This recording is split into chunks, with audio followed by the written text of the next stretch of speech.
अरे बाप के रुपया भइल जियान, नौकरी मिलल नाही सरकारी, बाबूजी देवे रोजगारी, सुनाए बाबा कल की अवतारी। खाली दाढ़ी बढ़ावे, खाली फोटो खिंचावे, करते हैं जुमलेबाजी। अरे बनेल खुद के विश्व गुरु जी, ऐसे हैं सैया जी। 2020 में जब मैंने एक गीत लिखा स्वच्छ भारत मिशन को लेकर के। अच्छा, मैं बेरोजगारी के गीत लिखती हूँ, महंगाई के गीत लिखती हूँ, मैं किसानों के गीत लिखती हूँ, शोषितों वंचितों के गीत लिखती हूँ, महिलाओं के गीत लिखती हूँ। अच्छा, आप लोगों ने भोजपुरी में ऐसे गीत मुझे लगता है कम सुने होंगे, क्योंकि भोजपुरी में ज़्यादा अभी चोली और घाघरा ही बनता है। वो अलग बात है कि चोली घाघरा गाने वाले आज सांसद विधायक बन गए और वो मेरे खिलाफ FIR करते रहते हैं और मुझे बताते रहते हैं कि कल की आई लड़की बड़ा अपने आप को नेता बन रही है। तो मैंने एक गीत लिखा था, हमरा प्रेम के निशानी दिखाई दपिया, शौचालय बनाई दपिया ना। शौचालय बनाने को लेकर के, क्योंकि मैंने गांव में देखा है कि हाँ भाई, जिनके घर में शौचालय है वो तो ठीक है, बहुतों के घर में अभी भी शौचालय वगैरह नहीं है। तो वो एक रोड है, उसी पे शाम को सुबह को लोटा लेकर के सभी जा रहे हैं। तो पता नहीं, मुझे नहीं पता, मैंने BSc किया हुआ है, ना मुझे हिंदी की उतनी समझ है, मुझे नहीं पता। वो एक दिन बस मेरे मन में गीत आया और मैंने लिखा, और बिल्कुल मैंने नहीं सोचा कि जो मैं लिख रही हूँ उसका क्या होगा आगे परिणाम, लोगों को पसंद आएगा नहीं आएगा, बिना कुछ सोचे और बिना किसी संशय और वर्जना जो आप कह रहे हैं, बिना उसका लोड लिए मैंने बस ऐसे ही जो देखा वो हूबहू लिखा और गाया। तो लोगों ने बड़ा उसको पसंद किया कि हाँ भाई ठीक है, तुम ठीक लिख रही हो, ठीक गा रही हो। लेकिन परेशानी तब हो गई, अच्छा तब भी मैं कितनी छोटी सी थी, मैं समझती ही नहीं थी। तो ये तो चलिए ठीक है, यहाँ तक तो ठीक था मामला। लेकिन जब मैंने बेरोजगारी पे गीत लिखा, जब मैंने महंगाई पे गीत लिखना शुरू किया, तब जाकर के असल समस्या शुरू हुआ। अच्छा, मैं गीत सोशल मीडिया पे अपलोड करती हूँ, तो सोशल मीडिया पे अलग तरीके से आपको प्यार भी मिलता है और गाली भी मिलती है। चलिए ठीक है, बिल्कुल ये एकदम ठीक बात है, मैं भी आलोचना करती हूँ, तो मैं ये समझती हूँ कि आलोचना होते रहना चाहिए, ये लोकतंत्र का साबुन है, सबकी धुलाई होती रहनी चाहिए, मेरी भी होती रहनी चाहिए।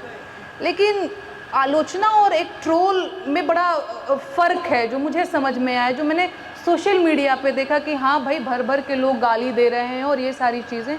तो ये एकदम सही बात है कि उससे आदमी हतोत्साहित होता है, फिर उसको लगता है कि मैंने जो विषय चुना है वो ठीक चुना है कि नहीं। क्या सच में हमें बेरोजगारी पे गीत नहीं लिखना चाहिए सिर्फ इसलिए कि सरकार जो है हमें नोटिस भेज देगी, या फिर सरकार जो है हमारे खिलाफ FIR दर्ज कर देगी, या कुछ लोग आकर के हमको धमकी दे जाएंगे सोशल मीडिया पे। हाँ, तो ये मुझे लगता है कि चीज़ें होती हैं, पर एक जो लेखक है ना, जो कवि है, मैं बहुत नहीं समझती हूँ, फिर भी मैं जो अपने आप को समझती हूँ, मैं इतना समझती हूँ कि वो दुनिया जहान का बहुत लोड नहीं लेता है भाई। इतना लोड लेगा, इतना दबाव लेगा तो लिख कुछ पाएगा नहीं।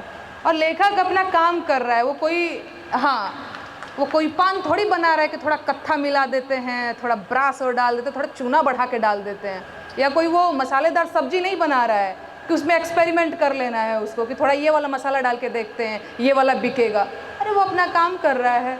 लेकिन मैं जिस समाज से आती हूँ, मैं यूपी बिहार से हूँ, और मुझे ऐसा महसूस हुआ है, हाँ अच्छा आप भी वहीं से हैं, तो हाँ मुझे ऐसा लगता है, मैं पिछले 1 साल से चाइल्ड अब्यूज़ पे लिखने की कोशिश कर रही हूँ भोजपुरी में।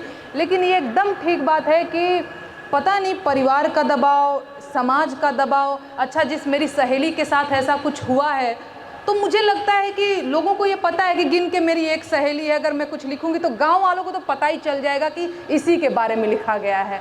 तो एक वो दबाव महसूस तो होता है, ये एकदम ठीक बात है। दूसरी बात क्या है ना कि हम महिलाएं जब इन मुद्दों पे ऐसे मुखर होकर के बोलने का सोचते हैं ना, तो हमें लगता है कि हमारे कैरेक्टर पे कोई उंगली उठा देगा, तो एक वो भय रहता है। बाकी हाँ मतलब कोशिश तो की ही जानी चाहिए, और ये सारी चीज़ें नहीं होनी चाहिए, ये बड़ी आदर्श की बात हो गई कि नहीं होनी चाहिए, पर ये चीज़ें होती हैं मैम, डर लगता है। तो खैर आपने गीत सुनाने की बात कही, तो मैं आप ही लोगों से पूछना चाहूँगी कि मैं कौन सा गीत सुनाऊँ। और देखिए सच बात यह है कि मुझे सच में बोलना थोड़ा कम आता है, अब ऐसे लोग बैठे हैं तो मुझे सुनना अच्छा लगता है महाराज। बाकी मैं गीत लिखती हूँ और गाती हूँ, तो अगर आप लोगों के मन में कुछ गीत हो तो मैं बताइए। अरे एमटेक बीटेक डिग्री लेके बबुआ बेचे ले तरकारी, अरे बाप के रुपया भइल जियान, नौकरी मिलल नाही सरकारी, बाबूजी देवे रोजगारी, सुनाए बाबा कल की अवतारी, सुनाए बाबा कल की अवतारी। खाली दाढ़ी बढ़ावे, खाली फोटो खिंचावे, करते हैं जुमलेबाजी, अरे बने खुद के विश्व गुरु जी ऐसे हैं सैया जी। देखिए इतना इलीट बनने से काम नहीं चलेगा, और थोड़ा हाथ वाथ खोलिए और ताली वाली बजाइए, अच्छा लगेगा, नहीं तो हम आप लोगों से ज़्यादा आलसी हैं, बस बता नहीं रहे हैं। खाली दाढ़ी बढ़ावे, खाली फोटो खिंचावे, करते हैं जुमलेबाजी, अरे बने खुद के विश्व गुरु जी ऐसे हैं सैया जी।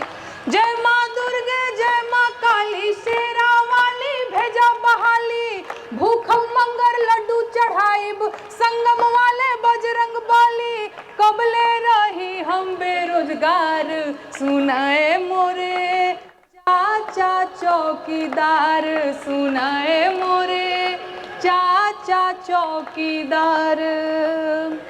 इह महामहिम इह महानुभाव इह विश्व गुरु सन्यासी, अरे अयोध्या के तार दिल बड़ काशी, इह महानुभाव इह महामहिम इह विश्व गुरु सन्यासी, अयोध्या के तार दिल बड़ काशी, अरे हमारों के तार दो किस्मत संवार दो, नवहन के हाथ सरकार रोजगार दो, जिंदगी भइल जाता तबाह, लागता हमार होई ना बियाह, लागता हमार होई ना बियाह। एक बार मेरे साथ गाएंगे क्या?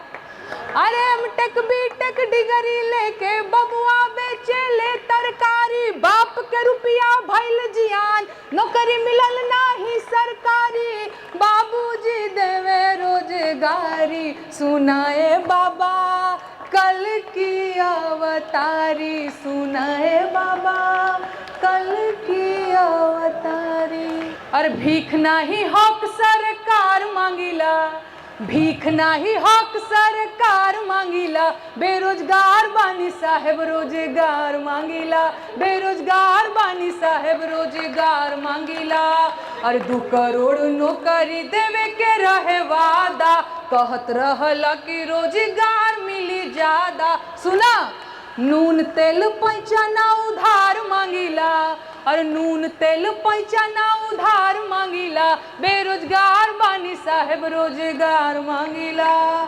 अरे उमर आधी आइल भइल जवानिया बेकार, नौकरी कहिया मिली, किया ही दादा कहिया मिली, दुलरुआ बबुआ भइले भार, नौकरी कहिया मिली। साथ में गाइए। भीख नाही हक सरकार मांगिला, अरे भीख नाही हक सरकार मांगिला, बेरोजगार बानी साहेब रोजगार मांगिला, अरे देश के इकोनॉमी के बैठ गइल भट्ठा, आँख खोल देखा मालिकार होवे झूठा, खेत बाड़ी जमीन ना बधार मांगिला, खेत बाड़ी जमीन ना बधार मांगिला, बेरोजगार बानी साहेब रोजगार मांगिला। नेशनल दस्तक की आपसे गुजारिश है कि अगर इसको बचाना चाहते हैं तो नेशनल दस्तक को सब्सक्राइब करने के लिए रेड कलर के सब्सक्राइब बटन को दबाएं, फिर बेल आइकन की घंटी दबाएं। नेशनल दस्तक को बचाने के लिए बहुत जरूरी है कि हर खबर को शेयर करें, लाइक करें, कमेंट जरूर करें।